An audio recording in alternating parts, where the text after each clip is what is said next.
Authorities say the Nigerian economy is improving. Their claims are backed by seeming assuring statistics. But the reality on the street seems to differ from the fine print in the news. In this story, Gist Nigeria's Mercy Frank talks to experts and everyday Nigerians to make sense of it all. Have a look.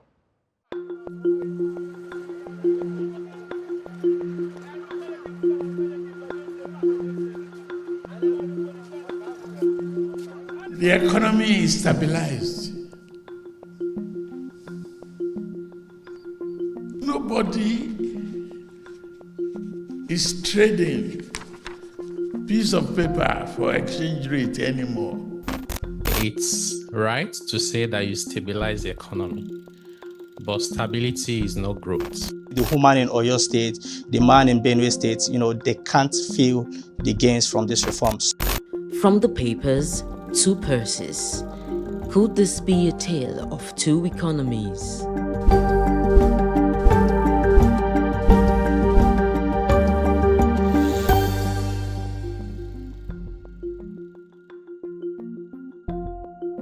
Today I'm standing before you, I can brag that Nigeria is not borrowing, it's dying from local bank.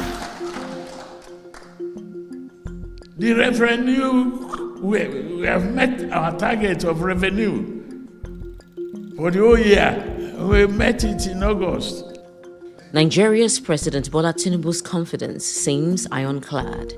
And just days later, the Nigerian Economic Summit Group, NESG, backed it with figures showing moderate progress between January and June 2025. For the nation, these numbers are a welcome shift, especially after what experts called an underperformance of the economy in the first half of 2024.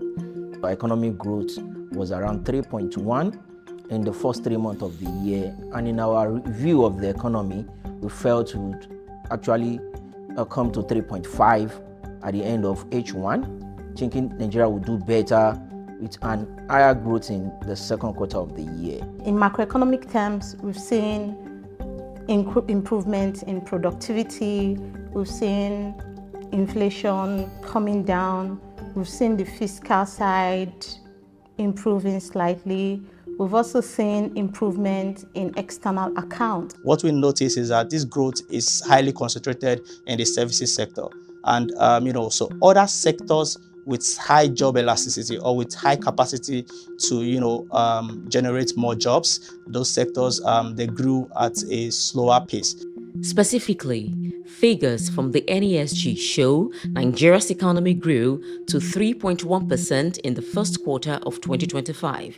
That's a little better than 2.3% in the same period in 2024. Foreign reserves climbed to $41 billion, giving the country a buffer. Nigeria also recorded a trade surplus of 5.7 trillion naira, meaning it sold more to the world than it bought. Inflation slowed from 24.5% in January to 21.9%, and foreign investors brought in over $5.6 billion, mostly from private businesses. On the surface, that looks like a breath of fresh air.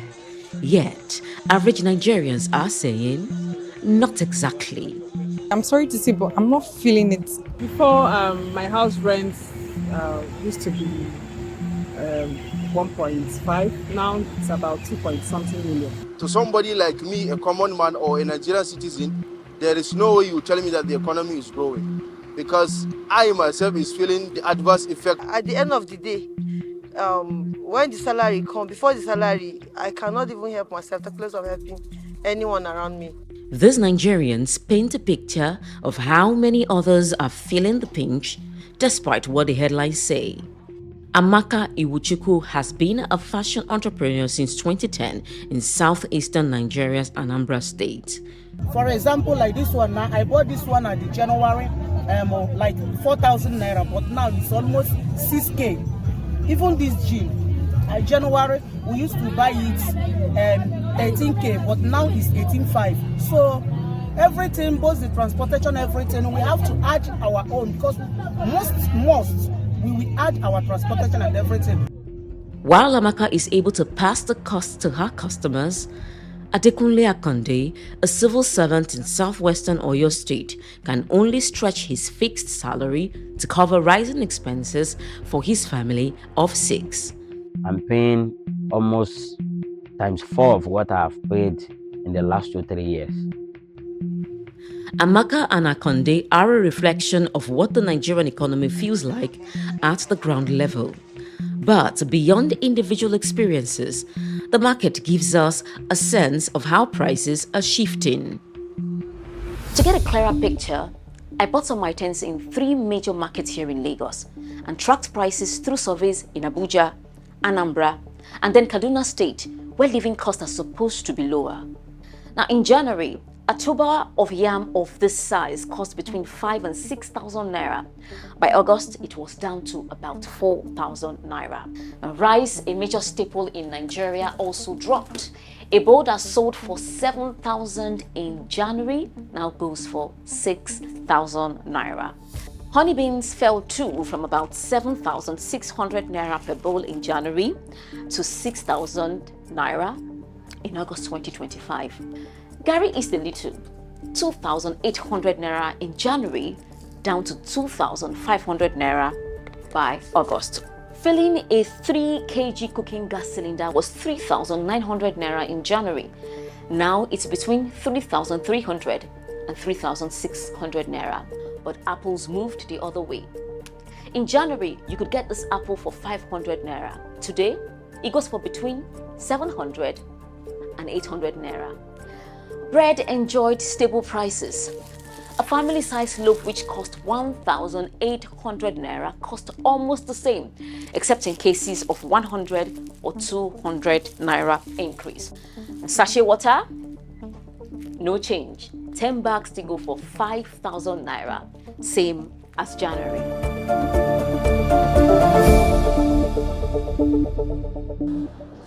Since May 2023, President Tinubu's government has rolled out sweeping reforms to stabilize the economy, attract investors, and drive long-term growth. From ending fuel subsidies to merging exchange rates, tightening debt management, and reforming tax and customs. Despite the uptick, why does it not reflect in the pockets of Nigerians? Some of the things that the government should have done before such reform would have been to fix the local refineries, to increase local production, take it gradually rather than just saying we are yanking it off. One of the things that should have been done, which we also look forward to it being done, is our wage regulation for the labor force or for the masses. The NESG report have actually advised the government that while these reforms are yielding macroeconomic gains, the socio-economic trade-off also needs to be handled. It is some sort of delay in interventions targeted at this trade-off that is making Nigeria not to feel the stated macroeconomic goals. From the recorded trade surplus of 5.7 trillion naira to increased foreign investment. We import a lot of raw materials. It means imports become expensive. And these costs are what we impute into prices. But the benefit, which means we are getting more export because we become relatively more competitive, right, does not easily trickle down. But what that does is that it brings in more foreign exchange. You have more dollar in the market, and that is why your exchange rate is relatively stable. To core and food inflation that almost never reverses. Food inflation can be affected by harvest. Another thing that affects food inflation is logistics. In the process of transporting it to the consumer, there are several middlemen. Right? You buy something from one state, move it to another state, you give it to the first person, it gets to maybe mile 2, then from mile 2 you pick it and take it to another market. So that's middle, and everybody will have their transportation costs as well as their profits. And that's one challenge that we have. When you have sectors that have high tendency to create jobs growing at a slower pace, what it means is that your income level will be low, and also this will also translate to lower or less improved welfare for the citizens.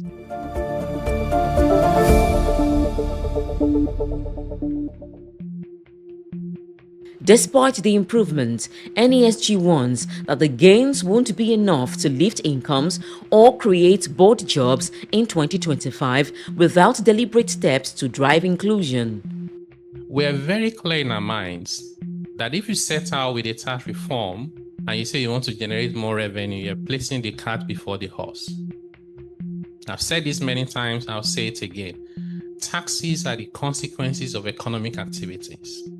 If I'm unemployed and I have no income, it doesn't matter how sound your tax laws are. It's meaningless how effective your tax administration is. You cannot collect personal income tax from me. If I have no money to buy items, you can't generate VAT from me. Government must stay on the course, because going back will inflict more pains.